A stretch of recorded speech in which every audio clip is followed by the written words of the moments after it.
Bonjour à tous, je m'appelle Lionel, je suis coach préparation physique en ligne pour kitesurfer et aujourd'hui je vais aborder un thème qui revient souvent, c'est comment éviter les courbatures aux abdos après une grosse session de kite, en particulier les abdos inférieurs qui se trouvent sous le nombril. Alors c'est un souci qui touche pas mal de kitesurfers, surtout ceux qui ont un bon niveau mais qui ne peuvent pas kiter toutes les semaines. Aujourd'hui, je vais donc commencer par revenir sur les causes de ces courbatures. Pourquoi est-ce qu'elles touchent vraiment les abdos inférieurs? Ensuite, je vais vous expliquer qu'est-ce que vous risquez, en fait, les courbatures, qu'est-ce que c'est? Est-ce que c'est juste une douleur embêtante ou est-ce qu'il y a autre chose? Et finalement, évidemment, je vous donnerai des solutions pour éviter ces courbatures. Alors pour commencer, qu'est-ce que sont les courbatures? Alors en fait, les courbatures, c'est des douleurs qui sont provoquées par des micro-lésions au niveau des muscles, qui arrivent quand le muscle est trop sollicité par rapport, on va dire, à son niveau de condition. Donc, dans le cas du kite, c'est pour ça que ça arrive surtout aux personnes qui rident assez bien, de manière engagée, mais qui n'ont pas l'occasion de kiter souvent. Parce que du coup, leurs muscles ne sont pas préparés à cet effort et après une grosse session, il y a plein de micro-lésions au niveau des abdos, parfois au niveau des jambes aussi. Et c'est ça qui provoque ces douleurs et qui, le jour d'après, gêne vraiment si on veut continuer à arriver. Alors justement, quels sont les risques de naviguer, de continuer à faire des efforts malgré des courbatures? Parce qu'évidemment, c'est désagréable, mais on pourrait se dire, je passe outre, j'en ai vu d'autres, c'est pas ça qui va m'arrêter, ou même prendre un antidouleur. Ça va dépendre un petit peu du niveau de courbature, mais de manière globale, un muscle qui génère des courbatures va pas être au sommet de sa forme. Donc, niveau performance, il va être moins performant et également moins élastique, donc il va pouvoir s'étendre moins loin. Tu te sentiras assez facilement. Si tu as des courbatures aux abdos et que tu essaies de t'étirer comme ça va faire mal et tu ne vas pas pouvoir aller au maximum. Donc la première chose, c'est que si tu veux vraiment progresser, si tu veux tenter des nouveaux tricks et que tu as des courbatures, tu ne seras pas au mieux de ta forme et ça va être encore plus difficile. La deuxième chose, de manière plus extrême, c'est qu'évidemment ces micro-lésions, si elles s'accumulent, pourraient sur le long terme aboutir à une blessure. Donc une lésion plus importante du muscle qui nécessiterait vraiment un repos plus conséquent, voire un traitement. Donc, pour résumer, les courbatures, si elles sont vraiment importantes, il ne faut pas les négliger. Mais même si elles sont relativement faibles, elles peuvent déjà nuire, rien qu'au plaisir de kiter, parce que c'est pas grave, ça fait mal, mais aussi limiter les performances et ralentir la progression. Donc, plein de raisons de les éviter. Alors maintenant, pourquoi est-ce que ces courbatures arrivent au bas des abdos? Elles arrivent souvent même pour les personnes qui font de l'entraînement physique, qui font des abdos régulièrement, des crunchs, etc. Eh bien, la première raison, c'est parce qu'on kite, surtout quand on fait des sauts ou quand on encaisse des rafales, on a une position un petit peu spéciale qui n'est pas facile à reproduire quand on s'entraîne. Donc, je te mets une vidéo pour illustrer ça. Regardons en détail les différentes étapes d'un saut. On démarre en position groupée, on va faire une extension au moment du pop et ensuite on va ramener les jambes devant soi pendant le saut. C'est donc ce mouvement qu'il va falloir reproduire. On voit aussi que le harnais empêche la partie médiane et supérieure des abdos de beaucoup travailler, c'est donc surtout la partie inférieure qui bouge et qui travaille. Pour voir encore mieux ce qui se passe, je te mets 3 photos qui montrent la partie pop avec l'extension et la cambrure du dos. Et la photo sur la droite montre la position finale avec les genoux qui remontent pour gagner en stabilité et donc les abdos qui sont contractés. La position exacte et la cambrure peuvent varier en fonction de la force du vent, de la technique, du style, etc. Mais il y a quand même toujours ce mouvement d'extension et de ramener les genoux. Ok, passons maintenant aux solutions. La première chose, c'est de s'échauffer. Évidemment, si ton muscle n'est pas préparé à la contrainte qu'il va recevoir, il va être plus traumatisé et tu risques d'avoir plus de courbatures. Donc l'échauffement, c'est super important. J'ai déjà fait une vidéo par rapport à ça qui montrait un échauffement spécial kite. Je te remets le lien, n'hésite pas à aller jeter un coup d'œil. La deuxième chose, c'est de s'entraîner. De faire un entraînement physique spécifique au kite. Et encore, j'ai déjà préparé une vidéo qui montrait un entraînement global. Et aujourd'hui, on va justement regarder quels sont les exercices à faire pour muscler ces fameux abdos inférieurs. Parce que tu peux faire tous les crunchs que tu veux. Donc les crunchs, c'est les abdos où tu remontes le haut du buste. ça ne va pas suffire. C'est un exercice qui muscle surtout le haut des abdos, donc la partie au-dessus du nombril, et ça va être quasiment inutile. Et la troisième solution, c'est la plus simple, et on n'en parle pas beaucoup, c'est le harnais. Alors, le harnais, la plupart des kitesurfers qui ont un bon niveau ride avec un harnais ceinture. C'est plus confortable, c'est plus stylé, etc. Maintenant, il faut voir la réalité en face. La solution la plus rapide, la plus simple d'éviter les courbatures aux abdos, c'est le harnais culotte. Tadam! Alors, on est d'accord, c'est pas super stylé, c'est pas super élégant, mais c'est très efficace. Alors, moi j'en ai un que j'utilise surtout pour le snowkite et pour le foil, mais ça m'arrive aussi de l'utiliser en twin tip, justement si j'ai des douleurs aux abdos, si j'ai des grosses douleurs au dos ou aux côtes. Et il faut reconnaître, ça marche super bien. Alors c'est un petit peu moins confortable, mais voilà, si tu cherches une solution très simple et très rapide pour éviter les courbatures, le harnais culotte, c'est la solution qu'il te faut. Je me rends bien compte que je ne vais pas convaincre beaucoup de monde avec ça, moi le premier, mais il faut garder en tête que c'est un très bon plan B. Imagine que tu pars en trip kite, par exemple, je sais pas, à Dakhla ou El Gouna. Tu fais ta première session, le premier jour, tu es à fond, et le deuxième jour, tu te lèves, tu as super mal au ventre, tu as super mal peut-être aux côtes ou au dos, tu ne sais pas trop comment tu vas pouvoir naviguer. Pourquoi ne pas louer un harnais culotte pour 1 ou 2 jours, histoire de pouvoir continuer à naviguer sans avoir trop mal, laisser reposer un petit peu tes muscles et finir ton kite trip dans de meilleures conditions. Donc, un plan B quand même à garder en tête. Alors, la raison pour laquelle le harnais culotte évite les courbatures aux abdos, c'est que, évidemment, la traction va se faire sous les fesses. Donc, si le kite tire, ça va tirer au niveau des fesses et aussi au niveau des cuisses. Donc, les abdos vont très peu travailler pour ramener justement les jambes. Au contraire, ça va même être beaucoup plus simple pour faire des grabs, parce que la moitié du boulot est déjà fait par le harnais. C'est pour ça que c'est une très bonne solution. Ceci étant dit, passons maintenant à d'autres solutions. Alors, on va regarder maintenant justement les exercices pour entraîner ces fichus abdos inférieurs. Alors, pas besoin d'aller dans un fitness, pas besoin d'une salle de sport high-tech. Je suis dans ma chambre. Il faut un tapis un peu confortable, ça aide. Et commençons par le premier exercice, qui est très simple, qui va surtout servir à comprendre comment activer cette partie des abdos avec un exercice assez simple.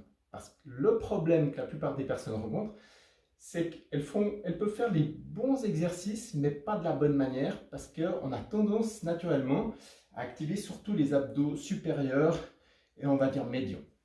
Donc, le premier exercice, on se couche sur le dos, on pose la tête par terre et on va ramener les genoux vers la poitrine.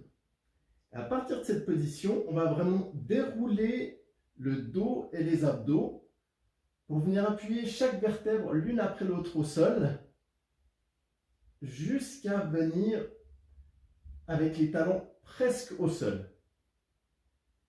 Et on va le plus loin possible, on s'arrête 2 secondes et on revient. Le but, c'est vraiment d'arriver le plus loin possible parce que c'est à ce moment-là que cette partie des abdos va s'activer. Le but n'est pas de poser les fesses, mais de rester à quelques centimètres du sol et ensuite à renrouler. C'est vraiment cet exercice de dérouler et d'enrouler les abdos qui est important. Et au bout de quelques fois, si tu fais l'exercice juste, comme tu es en position complètement déroulée, tu dois sentir une brûlure, ou en tout cas un échauffement de la partie inférieure des abdos. Si ce n'est pas le cas, si la brûlure est plus sur le haut des abdos, c'est que tu ne déroules pas assez les abdos.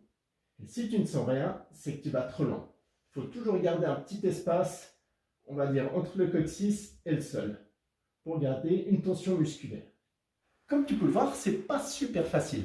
Donc, la clé, c'est d'aller lentement, vraiment lentement, d'essayer de dérouler le dos, poser vertèbre par vertèbre, descendre lentement et remonter assez vite. Et le mieux, si tu prépares un kite trip, c'est également d'avoir un programme de préparation physique 1 à 2 mois avant de partir. Alors, je propose justement en ce moment une offre spéciale, 1 mois d'entraînement, spécialement pour les kitesurfers entre 30 et 45 ans qui partent en kite trip dans 1 à 2 mois, qui ont un niveau correct, qui font des sauts, qui font des grabs et qui veulent vraiment être au top et pouvoir enchaîner les sessions sans courbature, sans douleur.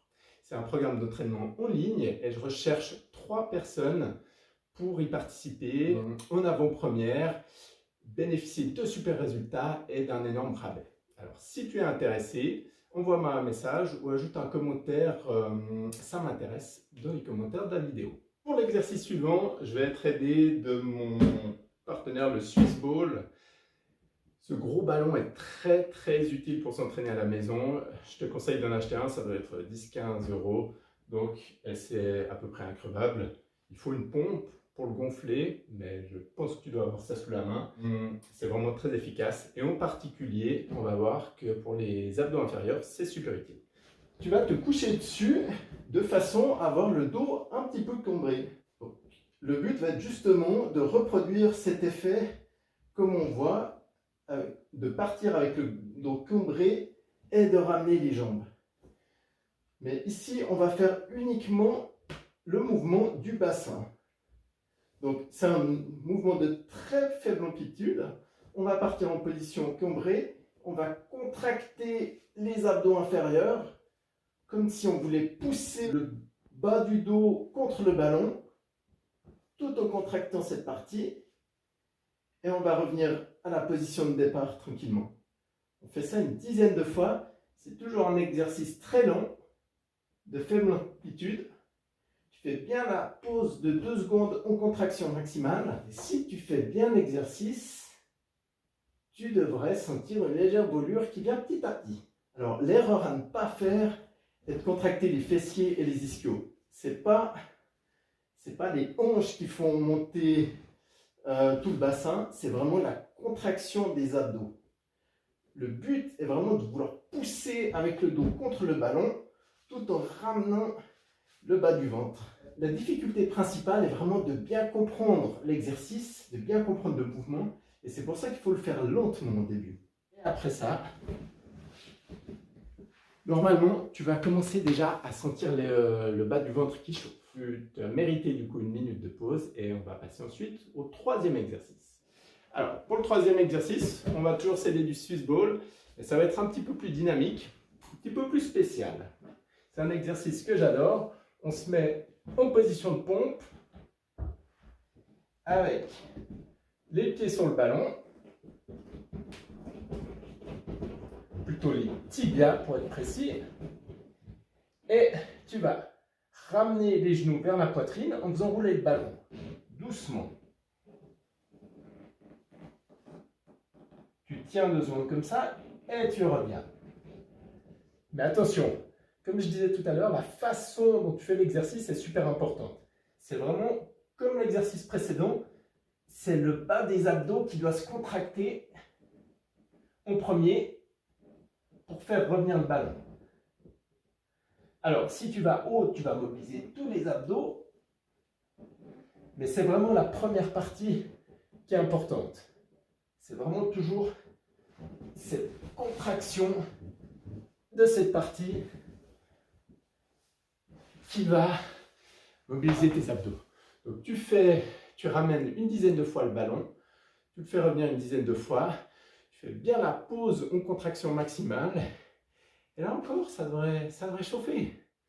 Alors, avec ces 3 exercices, tu vas déjà pouvoir faire une très bonne base. Maintenant, la question, c'est à quelle fréquence les effectuer, combien faire de répétitions.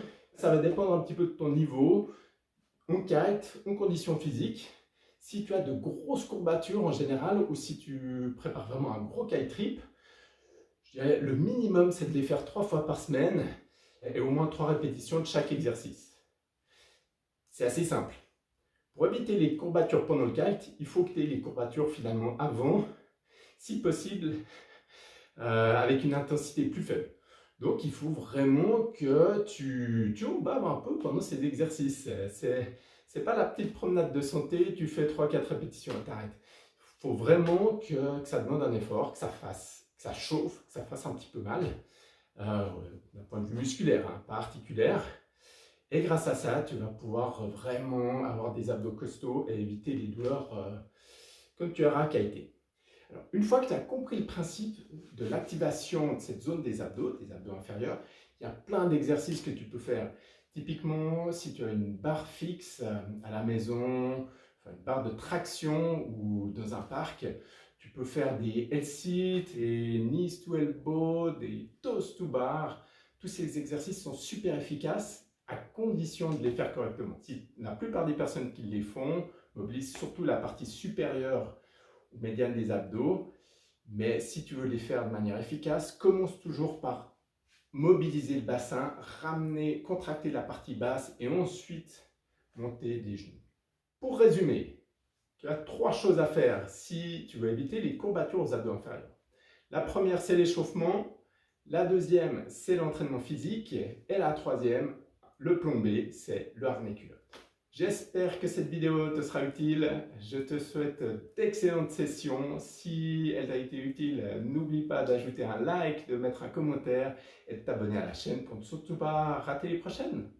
Merci, à bientôt, ciao.